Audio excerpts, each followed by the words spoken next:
తులసి rice.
Mascara application అయిపోయిందండి. దీంతో I look complete అయిపోయింది.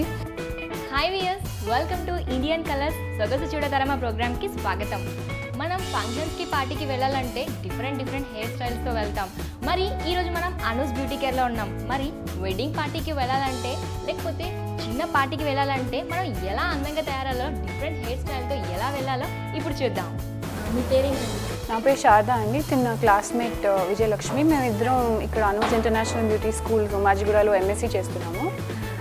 ఇప్పుడు మీరు శారదా గారు ఇప్పుడు ఏం హెయిర్ స్టైల్ చేయబోతున్నారు? అంటే పార్టీ వేరా, daily wear or function wear, wedding wear, అలా ఏ హెయిర్ స్టైల్ చేయబోతున్నారు? యాక్చువల్గా ఇది మీరు అన్నట్టుగా వెడ్డింగ్ ప్లస్ పార్టీకి ఏ పర్పస్కైనా కూడా మీరు ఇది చేసుకొని యూజ్ చేసుకోవచ్చు అనమాట. కానీ ఎస్పెషల్లీ వచ్చి వెడ్డింగ్కి కొంచెం ఎలాబరేట్ లుక్ అనమాట. సో పార్టీకి వేసుకున్న yes wedding wear and party wear. Yes. Okay, so ఈ హెయిర్ స్టైల్ పేరేంటి? పేరంటూ ఏం పెట్టలేదు, బట్ టెక్నిక్ వచ్చి పెటల్స్ అంటాం అనమాట. జస్ట్ పైన బ్యాక్ కోమింగ్ చేసి కింద పెటల్స్ పెట్టేసి లేదు పైకి పూర్తిగా అప్డూనే అనమాట. దాంట్లో మనం యాక్సెసరీస్ మనకు కావాల్సినట్టుగా పెట్టుకోవచ్చు. మీరు ఫ్రంట్ నుంచి స్టార్ట్ చేస్తారా, బ్యాక్ నుంచి స్టార్ట్ చేస్తారా? అంటే మొదట హెయిర్కి సెటప్ కావాలండి. ఇక్కడ జనరల్గా ఏంటంటే ఒక స్ట్రక్చర్ తీసుకుంటాము, బ్యాక్ కోమింగ్ చేసి ఇక్కడ కొంచెం బన్ లాగా వచ్చి అంటే పఫ్ లాగా వచ్చేలాగా పెట్టి ఆ తర్వాత కింద నుంచి మిగతా హెయిర్ని పెటల్స్గా అరేంజ్ చేసేసుకుంటాం అన్నమాట.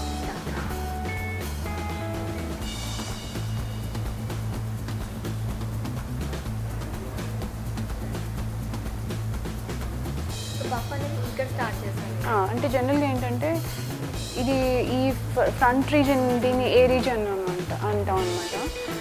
అది ఆ ఏరియాని మటుకు మనం పఫ్కి యూస్ చేసుకుంటాం. దానికి బ్యాక్ హెయిర్లో ఈ బ్యాక్ కోమింగ్ చేసుకుంటే దానికి సరిపడా హైట్ వస్తుంది అండ్ దాని హోల్డ్ కూడా బాగుంటుంది అనమాట. సో జనరల్గా వెనక హెయిర్ని బ్యాక్ కోమింగ్ స్టార్ట్ చేసుకున్నాం. ఓకే,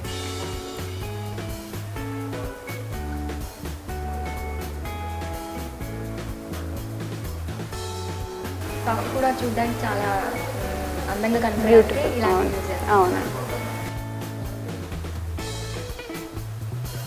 మామూలుగా పార్టీ వేర్ అంటే ఎక్కువగా పఫ్ హెయిర్ స్టైల్ ప్రిఫర్ చేసుకుంటారు. ఈ మధ్య బాగా ట్రెండ్ అయిపోయింది.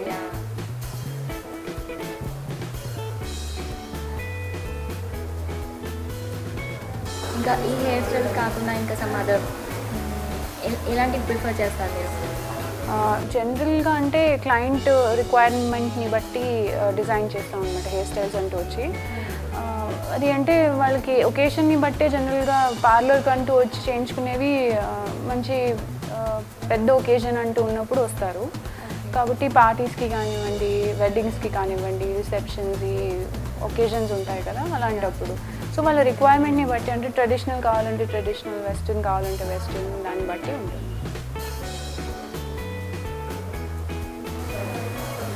షార్ట్ హెయిర్ ఉన్నా లాంగ్ హెయిర్ ఉన్నా సో ప్రాబ్లం లేదు హెయిర్ స్టైల్ అంటే ఉంటుంది. షార్ట్ హెయిర్ వాళ్ళకి ఈ హెయిర్ స్టైల్ సూట్ అవుతుందా, లాంగ్ హెయిర్ వాళ్ళు కూడా వేసుకోవచ్చు?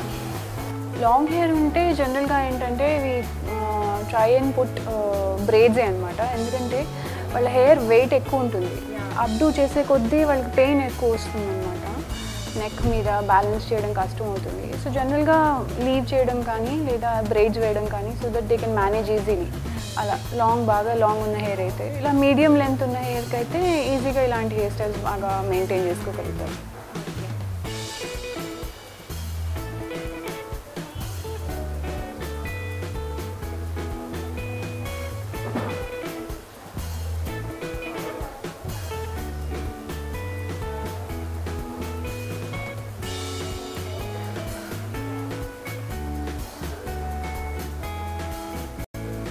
సో ఇంకా మీరు ఎలాంటి డిఫరెంట్ ట్రై చేస్తూ ఉంటారు ఇలాగా?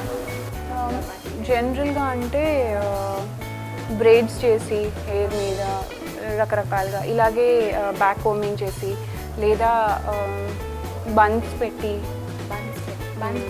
యూస్ చేస్తామండి. So that authentic height create చేస్తుంది హెయిర్లో బన్ అనేది, అలాగే వాల్యూమ్ని చూపిస్తుంది. సో మీరు ఇప్పుడు కూడా బన్ యూజ్ చేసి చేయొచ్చు కదా? చేయొచ్చు, బట్ జనరల్గా ఏంటంటే బన్కి ఫిక్సింగ్కి వచ్చి ఏమంటారు పిన్స్ ఎక్కువ వాడటం కానీ అలాగా. And most of the times అంటే హెయిర్ని అంటే బన్ని పెట్టాక పూర్తిగా అది కవర్ అయిపోవాలి. అండ్ అది కాక క్లయింట్ ప్రిఫరెన్స్ వచ్చి కూడా మనం we will have to take in to consideration. అలా చూసుకుని తను ఇష్టపడకపోతే మనం జనరల్గా బ్యాక్ కోమింగ్తోనే పఫ్ పెట్టేస్తాం. సో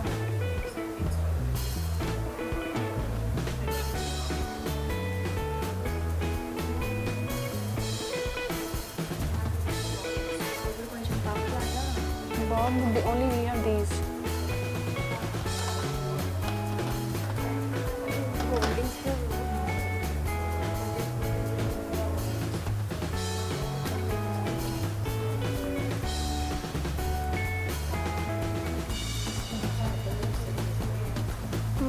అంటే ఒకసారి ఏంటంటే వాళ్ళకి కావాల్సిన యాక్సెసరీస్ అండ్ హెయిర్ లెంత్ని బట్టి కూడా టైం మనం క్యాలిక్యులేట్ చేసుకోవాల్సి వస్తుంది. బట్ జనరల్గా మీడియం లెంత్ హెయిర్ ఉన్నప్పుడు ఒక 20 minutes, హాఫ్ అన్ అవర్లో అలా అయిపోతుంది. వెస్టర్న్ హెయిర్ స్టైల్స్ కొంచెం తొందరగా అయిపోతాయి. మన ట్రెడిషనల్ ఇండియన్ లుక్ కావాలి అన్నప్పుడు మాత్రం మనం ఫ్రెంచ్ ఫ్లాట్స్ అలాంటివి అయినప్పుడు మాత్రం చాలా సింపుల్గా తొందరగానే అయిపోతాయి. మిగతా కొన్ని ఎలాబరేట్ అప్డూస్లో అంటే నాట్ ఏమని కానీ కొప్పు జనరల్గా పెట్టమని వాటిలో మళ్ళీ బ్రైడ్స్ వేసి వాటి చుట్టూ ఎంబెలిష్ చేస్తూ అవన్నీ చేయాలన్నప్పుడు మాత్రం కొంచెం టైం పడుతుంది.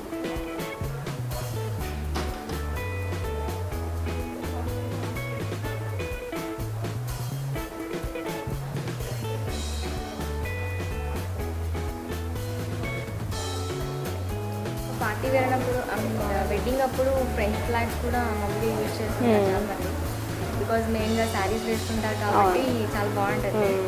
సో దానికి మీరు లాంగ్ హెయిర్ వాళ్ళకి ఎక్కువ బాగుంటుందా, షార్ట్ హెయిర్ వాళ్ళకి బాగుంటుందా? యాక్చువల్గా ఫ్రెంచ్ ఫ్లాట్ ఒక single most design that suits everybody.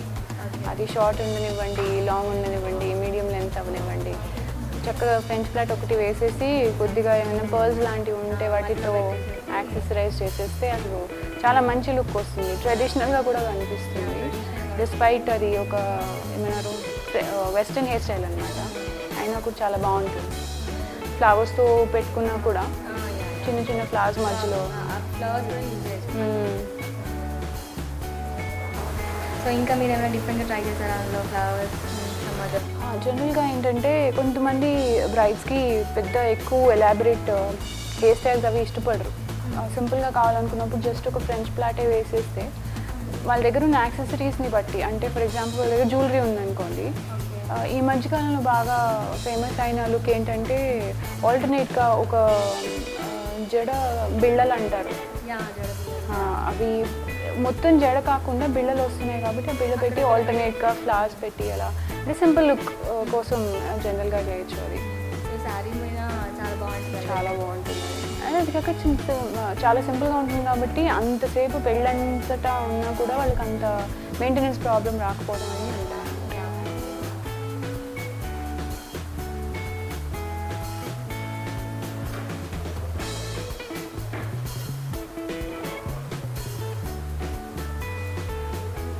అంటే మీరు హాఫ్ రౌండ్ మొత్తం మీరు పఫ్నే చేసేస్తున్నారు ఫ్రంట్ హెయిర్. అవునండి, అంటే ఇక్కడ ఈ ఏపిక్ సెక్షన్ నుంచి తీసుకుని ఇక్కడ ఇయర్ వరకు ఇలాగా పూర్తిగా దాన్ని మొత్తం చేస్తే మంచి ఎలాబరేట్ లుక్ వస్తుంది అనమాట. ఫేస్ మీద నుంచి కంప్లీట్గా హెయిర్ని తీసేస్తున్నాం, వెనక్కి పెట్టేస్తున్నాం కాబట్టి మొహం అంటే మంచి ఫీచర్స్ ఉన్న వాళ్ళకి హెయిర్ స్టైల్ ఫీచర్స్ని కూడా హైలైట్ చేస్తుంది అనమాట. రౌండ్ ఫేస్ ఉన్న వాళ్ళకి హెయిర్ స్టైల్ బాగా సెట్ అయిపోతుంది.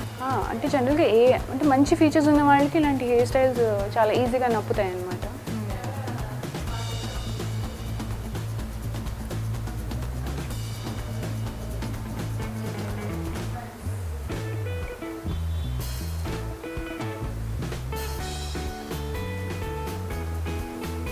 సొగసు చూడతరమాలో ఇప్పుడు ఒక short break. Welcome back to Sogasu చూడతరమా.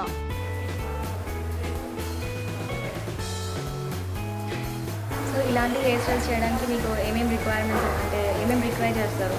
Things అలా కాకుండా ప్రోడక్ట్స్ అంటే జనరల్గా ఏంటంటే బాగా సిల్కీగా ఉన్నట్టయితే చుట్టూ దాన్ని కొంచెం బిహేవ్ చేయడానికంటే మన చేతిలో అనుకూలంగా తిరగడానికి కానీ ఏదైనా చేయడానికి మూవ్స్ యూస్ చేస్తాం. అదేంటంటే హెయిర్ మనకు కావాల్సినట్టుగా మూవ్స్ అంటారు, హెయిర్ మూవ్స్ అని వస్తుంది, ఫోమీగా ఉంటుంది. అది జనరల్గా హెయిర్ని మనకు కావాల్సినట్టు తిప్పుకోవడానికి కానీ ఏమైనా స్టైల్ చేసుకోవడానికి ఎలా పెడుతుంటే అలానే. అవునండి. ఆ తర్వాత హోల్డింగ్ స్ప్రే అని కూడా వస్తుంది. అది జనరల్గా ఏంటంటే హెయిర్ స్టైల్ కంప్లీట్ అయ్యాక యూస్ చేస్తాం అనమాట. సో దాట్ మొత్తం లుక్ అయిపోయాక ఆ లుక్ని హోల్డ్ చేస్తుంది. అది అందులోనే ఒక్కొక్కసారి షైన్ ఉన్నవి స్ప్రేస్ కూడా వస్తాయి. అవేంటి మంచి షైన్ కూడా ఇస్తాయి అన్నమాట ఆఫ్టర్ హెయిర్ స్టైల్ కంప్లీట్ అయ్యాక.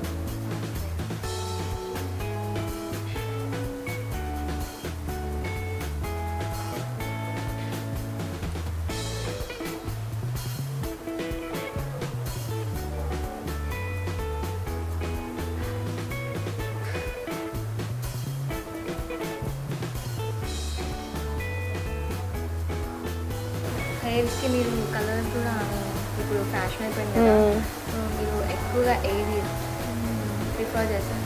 కలర్లో ఉంటుంది జనరల్గా. ఇట్ డిపెండ్స్ ఆన్ గోల్డెన్ వచ్చి మన ఇండియన్ స్కిన్ టోన్కి అంత బాగుంటుందండి. ఎందుకంటే అది ఇట్ లుక్ ఆర్టిఫిషియల్, చాలా బాగా ఎక్కువ కొట్టొచ్చినట్టు కనిపిస్తుంది ఆర్టిఫిషియల్ లుక్ అనేది. జనరల్గా మన స్కిన్ టోన్కి సూట్ అయ్యే కలర్స్ అండ్ హెయిర్కి సరిపడా కలర్స్ ఏవైతే ఉంటాయో వాటి నుంచి షేడ్స్ కొంచెం ఒక 2 షేడ్స్ పైకి కానీ కిందకి కానివ్వండి. ఫర్ ఎగ్జాంపుల్ ఇప్పుడు తన షేడ్కి ఇంకొక 2 షేడ్స్ ఎక్స్ట్రా అంటే ఇంకాస్త లైటర్ బ్రౌన్ ఉండొచ్చు అవి, లేదంటే కొంచెం సటిల్ రెడ్స్, బ్రౌన్స్ కలర్స్, అలాంటి కాపర్స్ ఉంటాయి. చూసుకొని ఏవైతే నప్పుతాయో ఇష్టపడతారో అది వేసుకోవాలి. హెయిర్ కలర్ అనేది ఆల్మోస్ట్ ఒక పర్మనెంట్ లుక్ కాబట్టి, అంటే ఒక 6 months వరకు మనం అది బేర్ చేయాలన్నమాట, మన మీదే ఉంటుంది. అంటే హెయిర్ గ్రోత్ని బట్టి ఉంటుంది అన్నమాట. హెయిర్ గ్రో అయ్యే కొద్దీ మనకి ఆ రీగ్రోత్ కనిపిస్తూ ఉంటుంది తప్పించి కలర్ పర్మనెంటేనండి. It depends on the product your using. ఇలాంటి హెయిర్ స్టైల్ చేసినప్పుడు ఒకవేళ ముందలా ఉంటే ఇంకా మంచి చాలా బాగా వస్తుంది. అవును.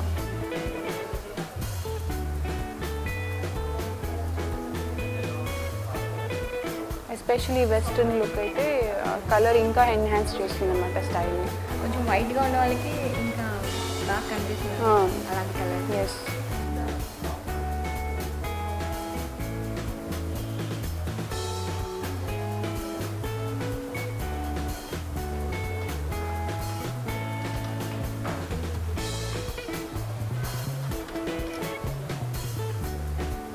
ఈ మధ్య మెస్సీ లుక్ కూడా బాగా ఫేమస్ అయిపోయింది కాబట్టి, అంటే హెయిర్ బ్రైడ్ చేసిన కానివ్వండి, లేదా ఫర్ ఎగ్జాంపుల్ అప్డూస్లో కానీ కొద్దిగా మెస్సీగా ఉంటే అది చాలా పాపులర్ అయిందనమాట మెస్సీ లుక్ అనేది. సో అది కూడా మనం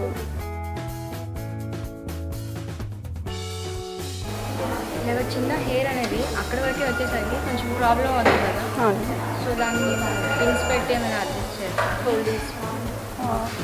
జనరల్గా ఏంటంటే ఇలా బయటకు వచ్చినప్పుడు ఎక్కువ దాన్ని టూ మచ్గా హ్యాండిల్ చేయడానికి ట్రై చేయకుండా మేము ఏం చేస్తామంటే వచ్చినంత వరకు నీట్గా పిన్ చేసేసాక హోల్డింగ్ స్ప్రే యూస్ చేసి దాన్ని సెట్ చేసేస్తాం అన్నమాట.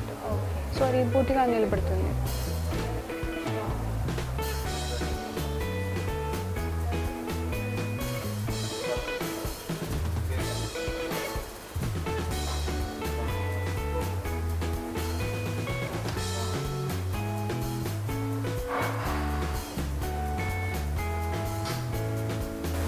మీరు ముందుగానే వాటర్తో స్ప్రే చేసేసి అంటే జనరల్గా డ్రై మీద ప్రోడక్ట్ అప్లై చేస్తే హెయిర్ పాడవుతుంది.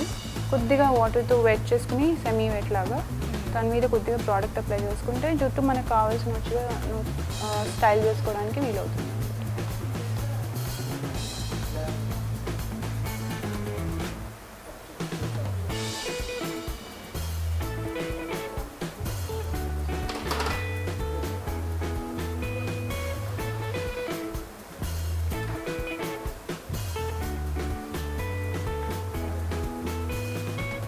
సో ఇంట్లో కూడా మనం ఇలాంటి ట్రై చేసి ఉండొచ్చు. అంటే మనం ఈజీగానే ఉండడం వల్ల పఫ్ అంటే ప్రతి ఒక్కరి చాలా ఈజీగా చేసుకోవచ్చు.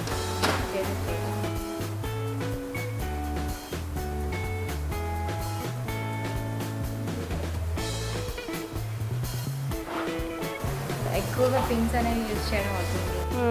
వెస్టర్న్ లుక్లో మనం మోస్ట్లీ ఏంటంటే హెయిర్ స్టైల్స్ అప్డూస్లో వచ్చి పిన్స్ యూజ్ ఎక్కువగా ఉంటుంది.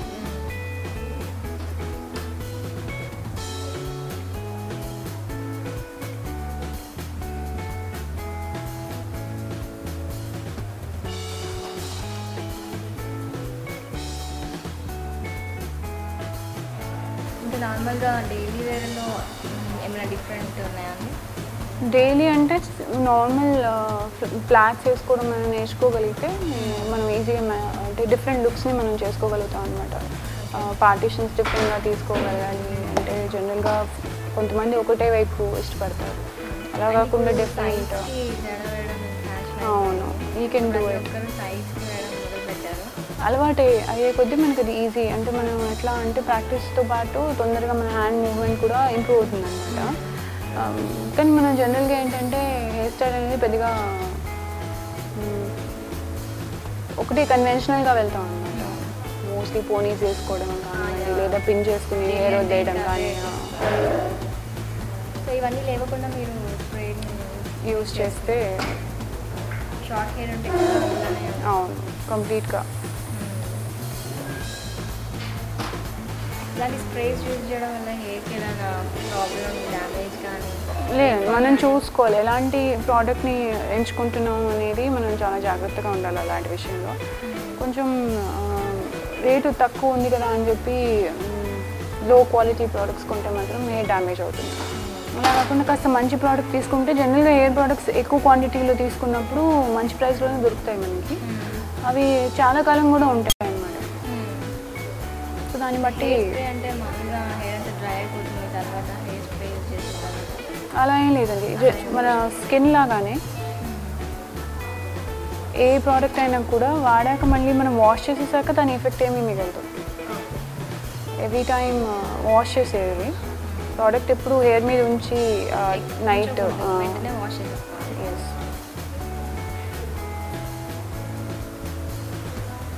పఫ్ అనేది మీరు మీడియం హైట్లో పెడుతున్నారు.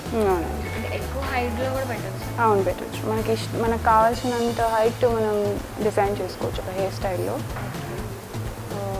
సో మీడియం హైట్లో తక్కువ హెయిర్ కానీ ఒకవేళ ఏమన్నా అంటే మీడియం హెయిర్ ఉన్న వాళ్ళు కానీ పల్చగా ఉన్న వేర్లో పఫ్ అనేది ఎక్కువ పెడితేనే అవును బాగుంటుంది.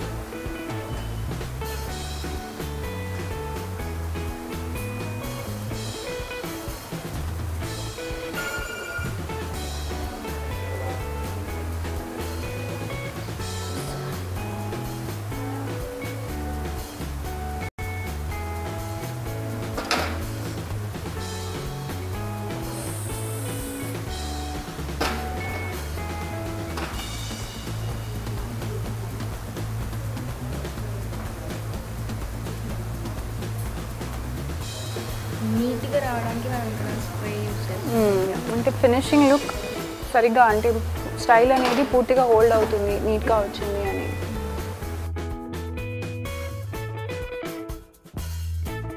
ఇంకా హెయిర్ అనేది లీవ్ చేశారు కదా, అంటే ఇలా చిన్నగా హెయిర్ ఉన్నప్పుడు ఒకవేళ అంటే క్లయింట్కి ఇష్టంగా ఉంటే ఏమైనా ఫ్రంట్లో వదిలిపెట్టుకోవాలని అనుకున్నప్పుడు మనం కావాల్సినట్టుగా చేసుకోవచ్చు. అంటే ఆ లుక్కి అది ఎన్హాన్సింగ్గా ఉంటే మనం పెట్టేయచ్చు. లేదంటే జనరల్గా we try and take the hair off the ఫేస్ని ఎక్కువ ఎలివేట్ చేయడానికి ట్రై చేయాలి. క్రీమ్ అనేది యూస్ చేస్తున్నారు మీరు అక్కడ? అవును, మూజ్ అనమాట. మూజ్ అండి. ఓకే. అది షేవింగ్ క్రీమ్ ఎలా ఉంటుంది, ఫోమీగా అలా ఉంటుంది అనమాట. మంచి హోల్డ్ ఇస్తుంది హెయిర్కి. దాన్ని ఎలా కావాలంటే అలా స్టైల్ చేసుకోవచ్చు.